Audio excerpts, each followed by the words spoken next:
Fala pessoal, tudo bem com vocês? Seguinte, ó, olha aqui o Fox V2. Hoje estamos aqui na cidade de Taquarituba, São Paulo. Viemos de Tupi. Trouxe meu amigo Lucas ali.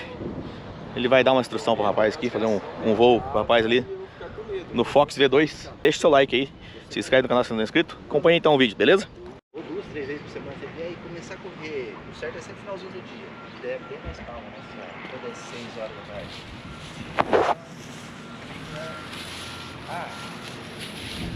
Mais, só mais.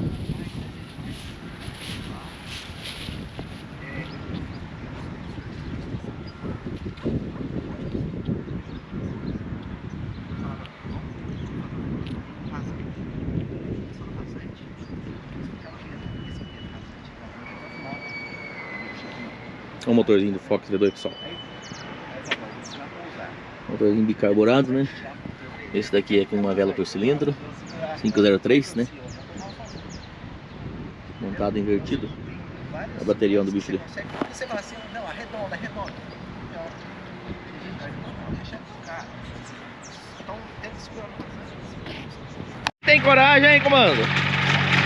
É, aí sim, hein? Trouxe cueca reserva? Você! Ah, aí sim, tá de boa.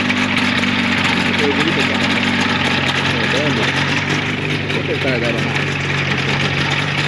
Quer dar o boné? Quer dar o boné?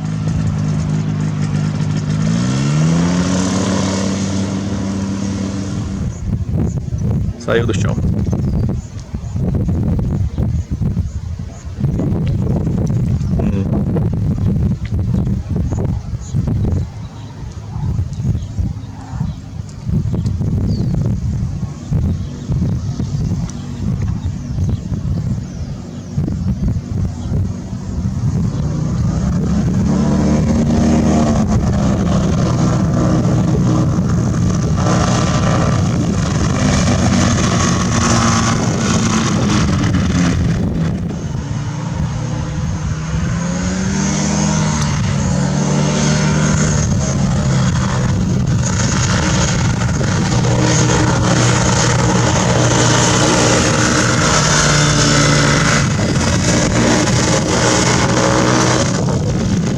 Ventão de cauda.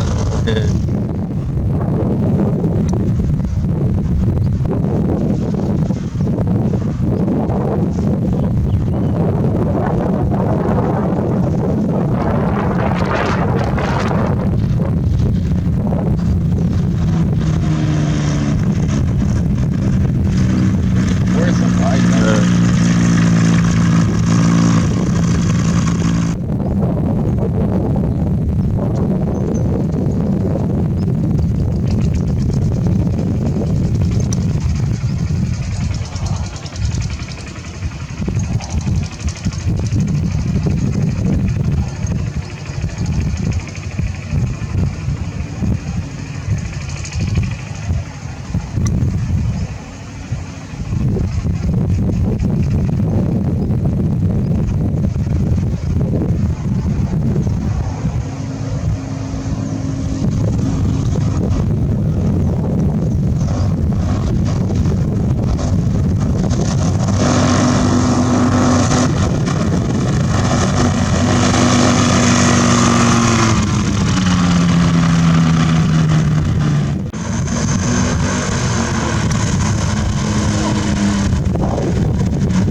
Finalmente decolou um pouquinho.